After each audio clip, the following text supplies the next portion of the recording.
Bonsoir, bienvenue sur la Voix de Morgane, encore une fois. Je vais commencer une nouvelle lecture. Ça fait plusieurs années que j'ai très envie de lire ce livre et il y a quelques années, enfin plusieurs dizaines d'années peut-être, je ne sais pas. En tout cas, il y a quelques années, une amie m'a offert ce livre et je ne l'ai pas encore lu, j'avais envie de le lire avec vous.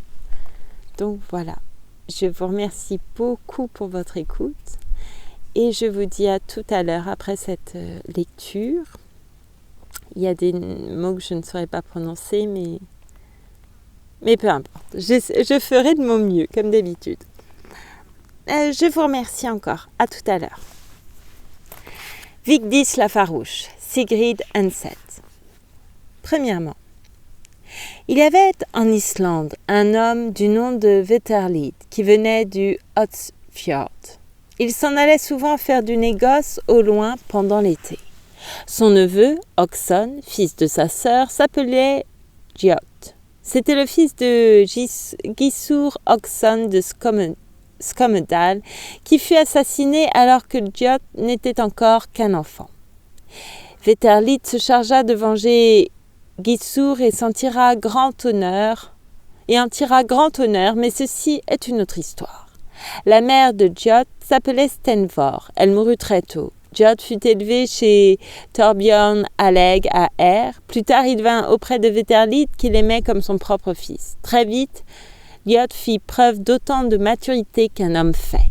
Dès sa 15e année, il accompagnait les fils de Thorbjorn dans leurs expéditions de vikings et il acquit bientôt un grand renom de bravoure et d'adresse au combat. On le jugeait richement doué et possédant les qualités d'un chef. Fort consciencieux, il ne manquait jamais à sa parole. Mais peu loquace, il était lent à se lier et préférait en général être seul. Pour une raison ou une autre, on l'appela Viga Giot. L'été de ses 20 ans, Giot accompagna Veterlid en Norvège. Ils avaient en commun, Giot pour un tiers, un magnifique bateau en état de soutenir la navigation au large. Veterlid avait de la famille dans le Romerike. Il pensait demander l'hospitalité à ses parents. De plus, il avait l'intention d'acheter du bois de charpente en Norvège. L'été était déjà bien avancé quand ils entrèrent dans le Folden. S'aidant de leurs rames, ils firent passer le bateau entre les îles de l'embouchure du fleuve Frija dans le fjord car le vent était tombé. Mais avec le soir, le brouillard se dissipa et s'accrocha aux parois des montagnes. Veterlid et Giot, debout à l'avant, contemplaient le pays couvert, en ce temps-là, d'une épaisse forêt. Près de la rivière se trouvaient quelques fermes dont bien peu étaient importantes. À l'embouchure, des petites barques de pêche à l'ancre se balançaient sur les flots. Des pêcheurs observaient le grand bateau qui, dans le brouillard, glissait entre les îles. Veterlid les héla et leur demanda d'où ils venaient. Eux, comprenant qu'ils avaient affaire à des navigateurs d'humeur pacifique, répondirent qu'ils étaient journaliers chez Gunnar de Vadin. Gunnar de Vadin possédait le plus grand domaine de la rivière. Veterlid pria ses hommes de le conduire chez Gunnar. Il faisait nuit quand ils arrivèrent au domaine. Gunnar était dans la salle, assis sur son siège élevé. C'est un bel homme de haute taille, aux longs cheveux et à la barbe grise qui lui couvrait toute la poitrine. Deux femmes étaient près du feu. L'une d'elles filait à la lueur de la flamme. Elle n'était plus très jeune et portait des vêtements noirs, mais son visage était beau et clair.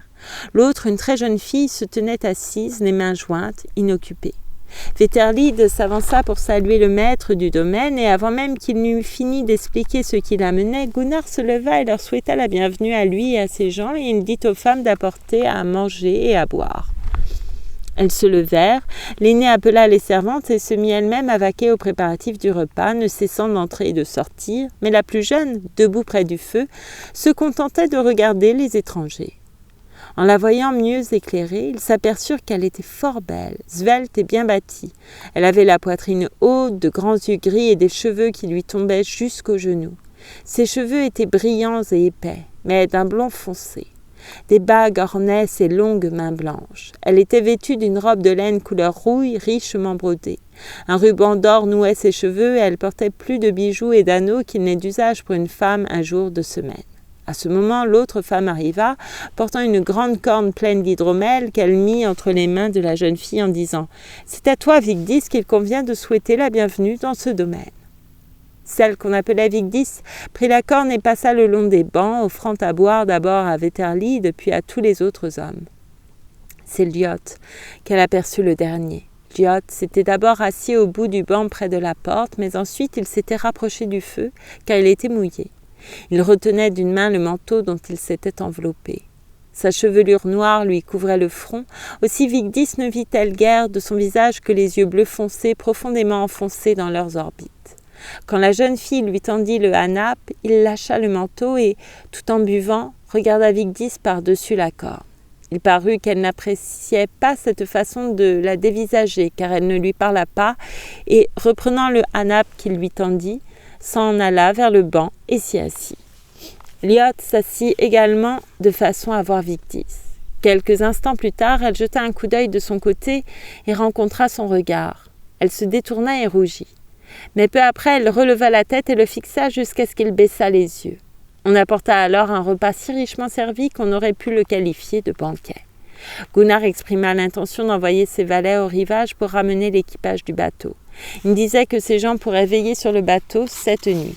Wetherlid le remercia, mais il n'avait pas fini de parler que Liot dit à son parent « La nuit est déjà assez avancée, nos hommes peuvent rester à bord sans risque. Ainsi, nous ne dérangerons pas ceux du maître de maison. » Vigdis se mit à rire. « Ah, dit-elle, cet Islandais paraît avoir grand peur pour ses biens. » Gunnar la réprimanda, mais sans colère. Il dit « L'Islandais a eu une bonne pensée en voulant ménager nos gens, mais les hommes qui ont ramé aujourd'hui par gros temps ont besoin d'un toit au-dessus de leur tête et de nourriture fraîche. Il ne convient pas, ma fille, de répondre de la sorte à l'autre qui est dans ta maison. » Liot se mit à rire et répliqua « Elle ne pensait certainement pas à mal. Il ne faut pas attacher trop d'importance aux paroles d'une jeune demoiselle. » L'autre femme parla également, mais tout bas, et Vigdis n'y fit pas attention.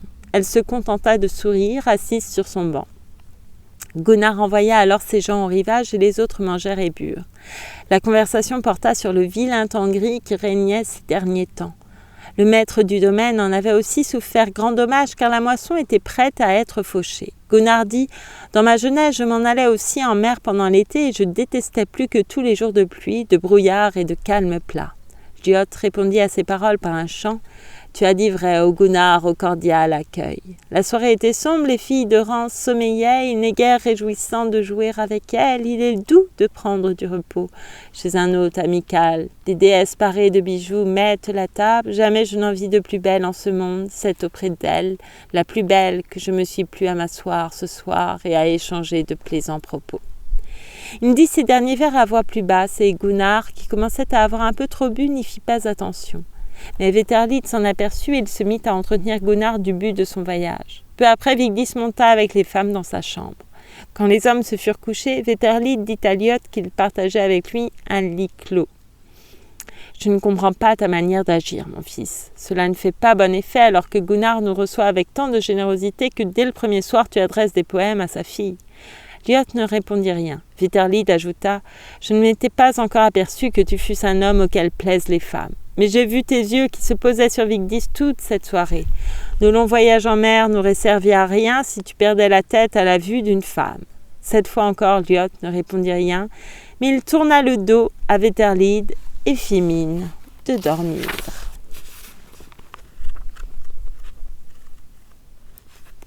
J'hésite à continuer. Ah si, je continue, c'est trop court. 2. Le lendemain, après avoir déjeuné, Gunnar et Wetherlid se rendirent à cheval au rivage, mais Liot se coucha sur le banc, prétextant qu'il était fatigué. Pourtant, dès que les autres eurent quitté le domaine, il se leva car il avait résolu d'aller trouver Vigdis et de lui parler. Liot était en habit de voyage, ses autres vêtements étant restés sur le bateau. Il portait un long manteau à capuchon que fermait sur la poitrine une précieuse agrafe dorée. Sous son manteau, il avait un justaucorps brodé d'argent et de laine bleue sur toutes les coutures, car Liot aimait beaucoup le luxe. C'est pourquoi il avait aussi de riches anneaux aux bras et aux poignets. Il pouvait se faire voir, Liot. De haute stature, large de poitrine, mince de taille comme une femme, ses membres étaient robustes et bien faits. Dans son visage étroit, à peine hâlé, une grande bouche aux lèvres pâles attirait le regard. Il avait les yeux bleus, les cheveux bruns foncés noués d'un ruban de soie bleue. Le soleil brillait. Il faisait beau temps ce jour-là, et quand Lyot sortit dans la cour, il aperçut Vigdis dans le pré au nord des bâtiments. Il la suivit d'un pas rapide et la rejoignit à la lisière du bois. Il la salua et lui demanda si quelque occupation la réclamait. Vigdis répondit qu'elle n'avait d'autre projet que d'aller dans les bois manger des baies. « Alors je t'accompagnerai, dit Lyot. Il n'est pas sage que tu t'en ailles toute seule. J'ai entendu dire que les ours fréquentent les coins où poussent les baies. » « J'aurais pu emmener mon valet si j'avais peur, répondit Vigdis. Je ne suis d'ailleurs pas sans armes. Et elle montra un grand couteau fixé à sa ceinture. Autour du manche s'enroulait un fil doré et sur la lame apparaissaient des caractères runiques. Lyot s'empara du couteau, l'examina et dit « Quel singulier couteau! Il doit être très vieux, d'où le tiens-tu » « Il a toujours été dans ma famille, répondit Vigdis. On raconte que mes ancêtres allaient faire des sacrifices là-haut dans la forêt. Mais il y a longtemps de cela. Personne n'en sait plus grand-chose. Nos esclaves y tuent des coqs et des cochons, mais mon père ne croit qu'à son propre pouvoir, qu'à sa propre force, et mon grand-père ne croyait à rien d'autre non plus, à ce qu'on m'a dit. C'est comme moi, dit Lyot en riant. Pourtant, on m'a donné un jour le baptême des chrétiens. C'est une drôle de croyance que la leur, répondit Vigdis. Il ne doit pas être d'un grand secours, leur Christ blanc, car j'ai entendu dire qu'il n'a pas pu se délivrer lui-même, mais que ses ennemis l'ont tué au pays bleu.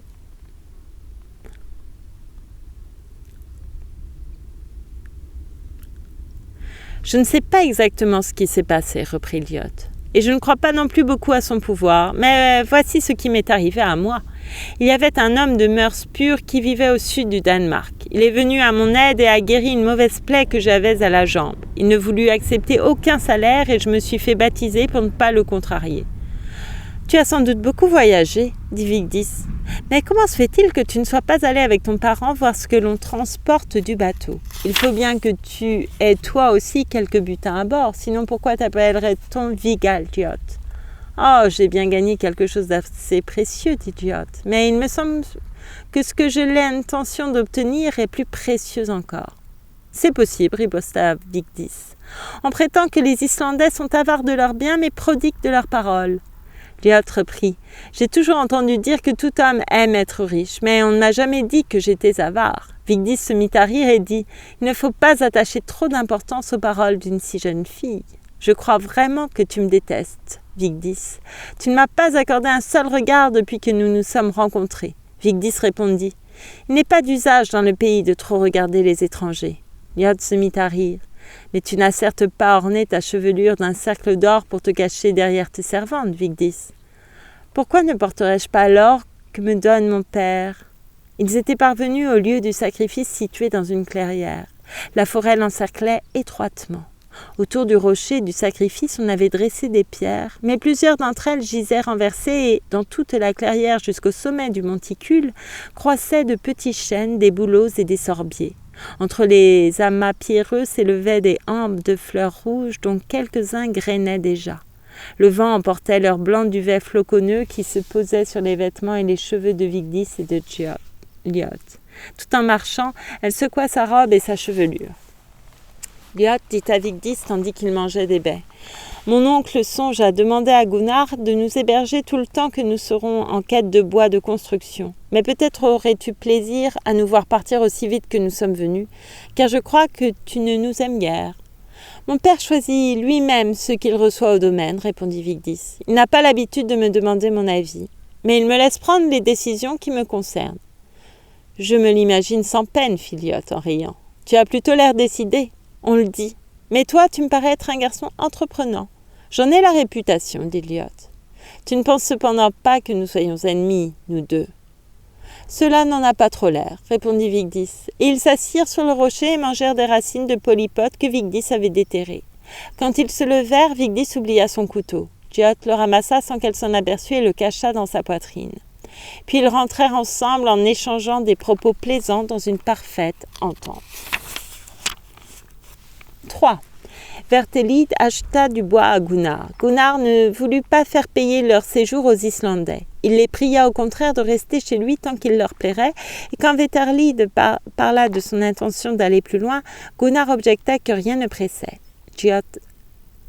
Lyot, par soi, était du même avis et cherchait à voir Vigdis le plus souvent possible. Vertelide lui parla de ses entretiens un jour qu'il se trouvait seul. Liot dit alors « Je désire par-dessus tout prendre Vigdis pour épouse. Jamais je n'ai trouvé femme avec qui j'aimerais autant passer ma vie. Elle est plus belle que la plupart de celles que j'ai rencontrées jusqu'à présent. Son esprit est élevé et elle parle avec intelligence. Je ne pourrais faire mariage plus riche car elle est l'unique enfant de Gunnar. Je crois aussi que je plais à Gunnar. » Pourtant, il n'est pas certain que le marché lui convienne, dit Vetarlide, parce que tu emmènerais sa fille si loin de chez elle. Mais si le cœur de Vigdis l'incline vers toi, ce serait l'essentiel, car cette jeune fille veut certainement décider elle-même de son mariage. Et tu dois bien connaître ses pensées à ton sujet, car vous avez passé beaucoup d'heures ensemble. Liot resta pensif. Au bout d'un moment, il dit « Il n'est pas facile de connaître l'état d'esprit d'une femme.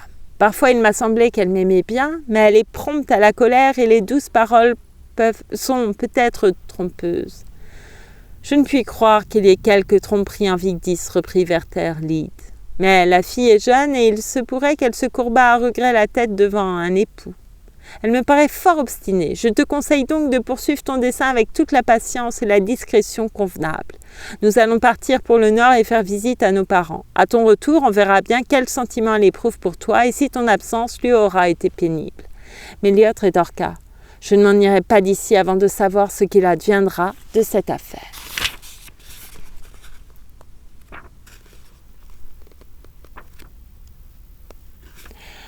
4. Le même soir, Liot alla trouver Vigdis assise à coudre sur un banc dans sa chambre. Elle portait une robe bleue richement brodée, ses cheveux blonds dénoués flottaient autour d'elle et luisaient au grand feu qui brûlait dans le foyer. En voyant Liot, elle déposa son ouvrage pour venir à sa rencontre. Mais Liot s'avança d'un pas rapide et vint s'asseoir à côté d'elle sur les fourrures. Alors Vigdis parla ainsi. « Qu'est-ce qui t'amène si hardiment chez moi, à présent qu'il se fait tard et que mon père est absent de la maison ?» « Je t'ai peu vu ces jours derniers, expliqua Liot, et il y a bien des choses qu'il me plairait de discuter avec toi. Pourtant, chaque jour, nous avons causé tous les deux. Il me reste encore beaucoup à te dire. C'est pourquoi je préfère te parler seul à seul. Vertelide m'a dit aujourd'hui, Veterlide m'a dit aujourd'hui que je ne devais pas ignorer tes sentiments et savoir si tu avais de l'amitié pour moi. Parfois, je crois que tu me veux du bien, mais tu es souvent si étrange dans tes propos, si prompte à t'irriter contre moi. Alors je suis prêt à craindre que tu m'en veuilles secrètement. »« Pourquoi t'en voudrais-je » dit Vigdis. Elle demeura un instant silencieuse sans regarder Liot, puis elle reprit. « C'est curieux de t'entendre parler ainsi, car il m'a semblé souvent quand nous étions ensemble que tu étais de caractère emporté. Et à plusieurs reprises, je n'ai pas compris du tout pourquoi nous étions fâchés ou si tu te moquais de moi. J'ai passé tous mes jours dans cette forêt et peu de gens traversent notre contrée.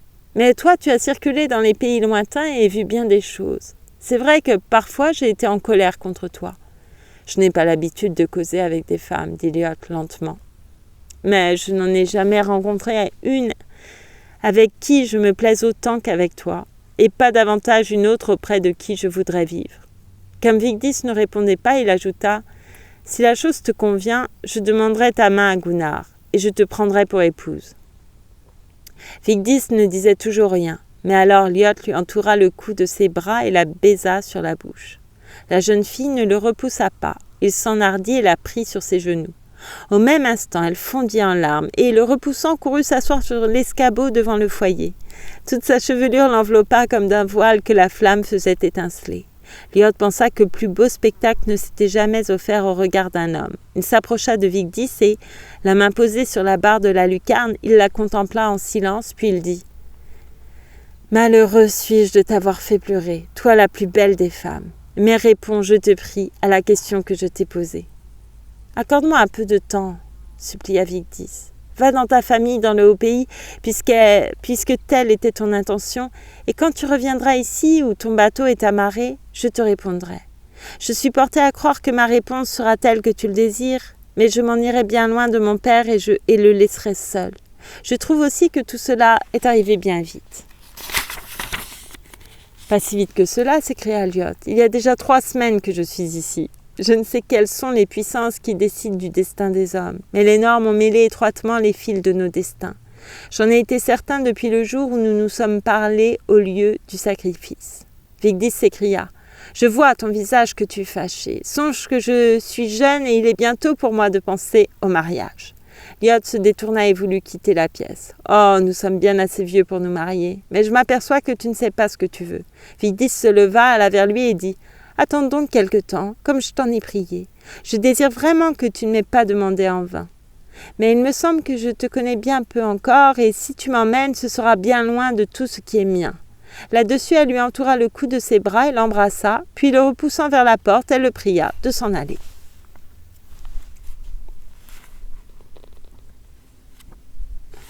Je crois que je vais m'arrêter là. Juste une courte lecture de Vigdis la farouche. Non, parce que j'ai pas envie que ça passe trop vite. Comme c'est pas très très long. Voilà. Je vous cite quelques petits passages.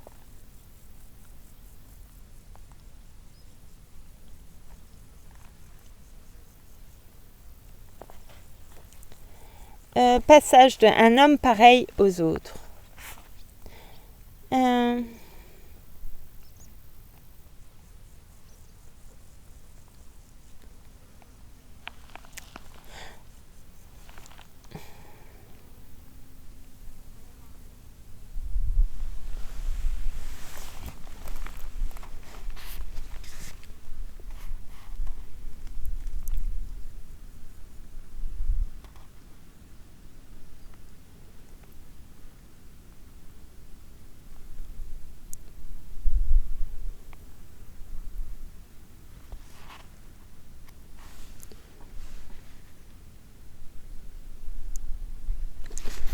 Où commencer Je vais commencer là. Bon, je pense que c'est trop tard, mais c'est pas grave. Je commence là quand même.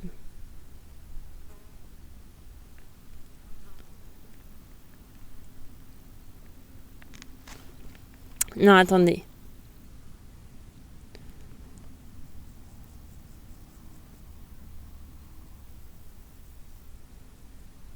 Ah, voilà.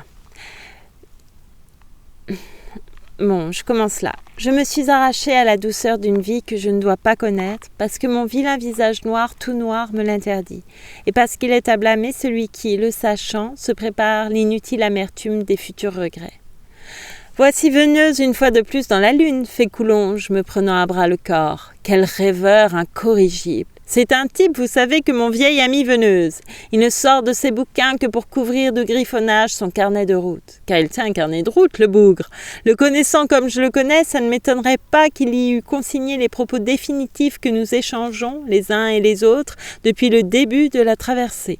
Nul doute qu'il ne nous les rappelle quand il publiera plus tard ses mémoires. Un éclat de rire général salua sa sortie. « Encore à Paris ?» poursuit-il. « Les voyageurs pour Paris !» Faucheroux ne lui laisse achever. « Est-ce une blanche, me demande-t-il, Veneuse, qui vous donne ces idées noires ?»« Diantre, quel esprit !» s'exclame Coulonge. « Mais entre nous, qu'est-ce que ça peut bien vous faire ? Voulez-vous un conseil ? Eh bien, Moignac et vous n'avez qu'à coqueter avec la jolie Madame de Mours, puisque Veneuse la délaisse ce soir. » Chacun sourit d'un air entendu. Seule Madame Coulonge feint de se fâcher. « Pierrot, fais-moi le plaisir de ne plus taquiner Madame de Mours. Tu n'es pas gentil avec elle, mon chéri. Quant à ton amie Veneuse, lui reprocherais-tu par hasard de rester fidèle ?» À ces mots, Clarisse rougit. Il me semble du moins qu'il en est ainsi, car personne sauf moi n'a rien remarqué. Satisfaite du trait qu'elle a décoché, Madame Coulonge met fin à sa semonce par un « Vrai, vous ne valez pas cher, vous autres, hommes. » Et voilà, fait Moignac, en esquissant une révérence. Tout le monde rit d'heureux-chef. Ce succès encourage Moignac. C'est curieux, énonce-t-il sur un ton sentencieux, comme les nègres sont bien vus en France depuis la guerre, surtout de nos femmes. Elles raffolent littéralement de nos frères noirs. Je ne dis pas ça, Veneuse, pour vous désobliger. D'ailleurs, vous n'êtes pas un vrai noir, vous, ni par la peau, ni par l'intelligence, ni par la culture. Somme toute, vous êtes des nôtres. Ceci dit, on ne peut nier que bon nombre de Françaises sont au mieux avec vos congénères. De vous à moi, Veneuse, à quoi attribuez-vous cet engouement ? La vogue du tango, des blues et des spirituals ne suffit pas à justifier cette folie. N'y entrerait-il pas, d'après vous, un brin de curiosité malsaine ? Moignac est de ces hommes pleins de tact, qu'on ne mène qu'à coups de caveçon. Je n'ose regarder Clarisse, qui fait, du reste, la sourde oreille. Cependant, c'est bien nous que vise Moignac. Je me rappelle justement qu'elle me disait hier, avant de gagner sa cabine, « Comme on est méchant avec les Noirs. On m'avait dit que vous sentiez mauvais, que vous étiez brutaux. Rien de vrai dans tout cela. Vous êtes des hommes comme les autres. Qu'on me dise désormais ce que l'on voudra, je sais que je t'aime plus que je n'aime mon mari. » Je réponds simplement à Moignac. Je vous prie d'excuser, Moignac, mon incompétence en la matière. Demandez plutôt à ces dames. Peut-être pourront-elles vous tirer du doute qui vous tourmente. Alors Moignac, s'adressant à elle, « Enfin, mesdames, si vous aviez à vous marier et qu'on vous donnât à choisir entre un mari noir et un mari blanc, lequel des deux prendriez-vous ? À fortune, à éducation égale, le nègre, s'il est plus prévenant et plus affectueux que son rival blanc, réplique sans hésiter Madame Coulonge. Clarisse approuve de la tête. X, x, fait Coulonge, frottant son index gauche de son droit. Bisque, bisque, rage. Faucheroux affirme avec dépit que puisqu'il en est ainsi, il ne reste plus aux Européens qu'à épouser des négresses. Lui renvoyant la balle, je laisse tomber dans la conversation. Il ne faut pas trop en médire, Faucheroux. Faites appel à vos souvenirs d'Afrique. En ce qui me concerne, colons, soldats ou fonctionnaires, j'ai connu à une époque où les Européennes ne consentaient guère à s'expatrier, pas mal de Blancs qui entretenaient de véritables harems. Croiriez-vous par hasard à la génération spontanée des mulâtres ? Je ne vois pas dans ces conditions pourquoi, sous prétexte de défendre la race blanche, vous vous en prenez avec tant de jalousie aux gens de couleur dont je suis. C'est parce que, reprend Moignac dépité, si le bon Dieu a fait le café et le lait, il n'a pas fait le café au lait. Le sophisme que vous me sortez là n'est pas pour me surprendre. Il est brillant, mais ne signifie rien. En voulez-vous un autre de même élévation de pensée ? Le voici. Le bon Dieu a fait l'homme, il a fait la femme, il n'a pas fait l'enfant. En poussant votre raisonnement jusqu'au bout, les deux sexes devraient vivre et mourir chacun de son côté. Et pourquoi oubliez-vous, pendant que vous y êtes, que le bon Dieu a fait la fleur, qu'il a fait aussi l'abeille et le papillon ? Ne trouvez-vous pas, si vous tenez à être logique avec vous-même, que le papillon et l'abeille outrepassent leurs droits en contribuant à la fécondation de la fleur ? Vous voyez jusqu'où peut vous conduire la rigueur de votre postulat. Sur un signe de Clarisse, je la rejoins et fais les 100 pas avec elle sur le pont, tandis que les Coulonges se gaussent de Moignac, de Faucheroux et de ceux qui avaient fait cercle autour de nous pour écouter notre discussion. Mince.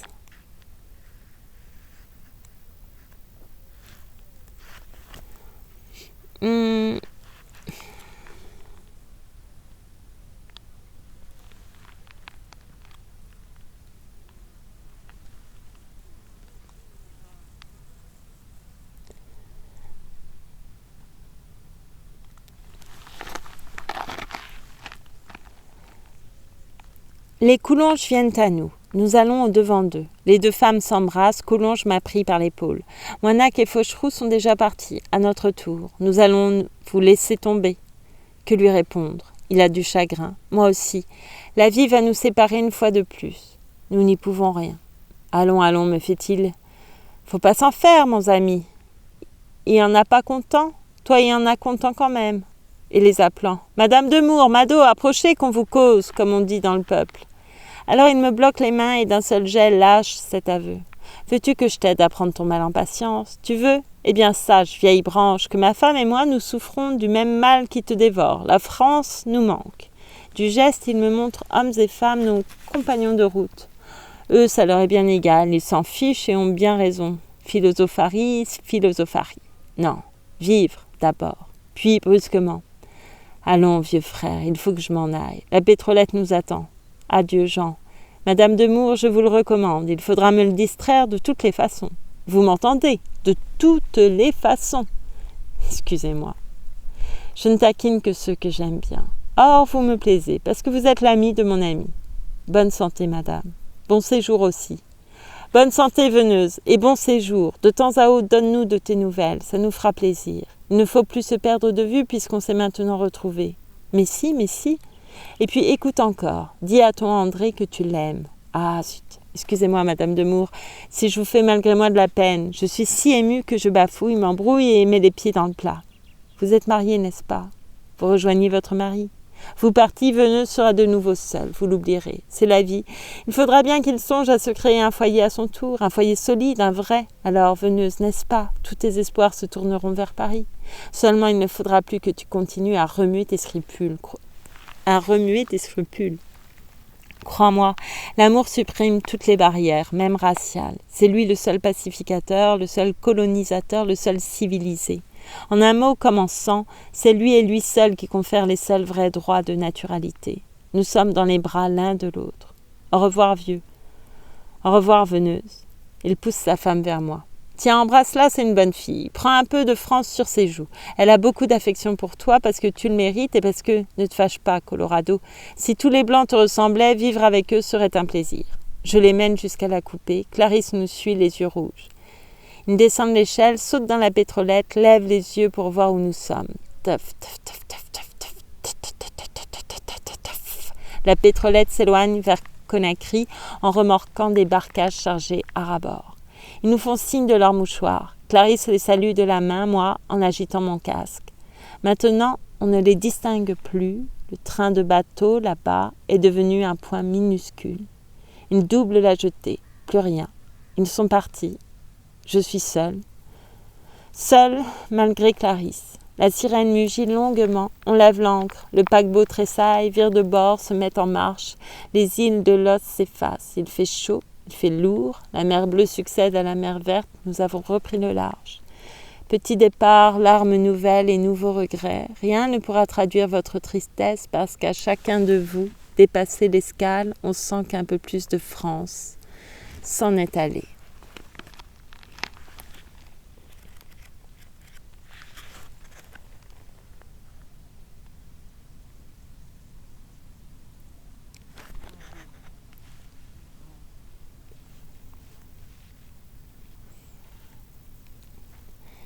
Il y a des très beaux passages de description de paysages.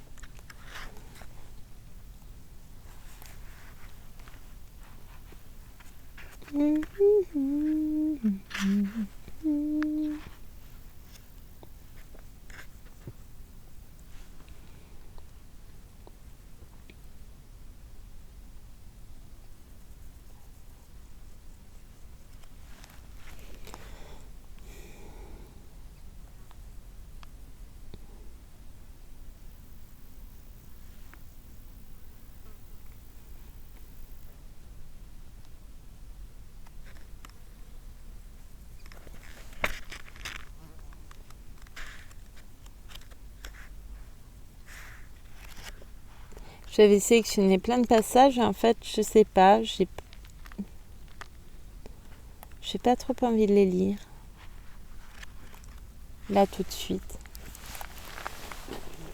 Pardon, des fois j'oublie que je suis avec vous, bref, qu'il faudrait que je parle ou que je fasse quelque chose. Et puis c'est peut-être pas nécessaire.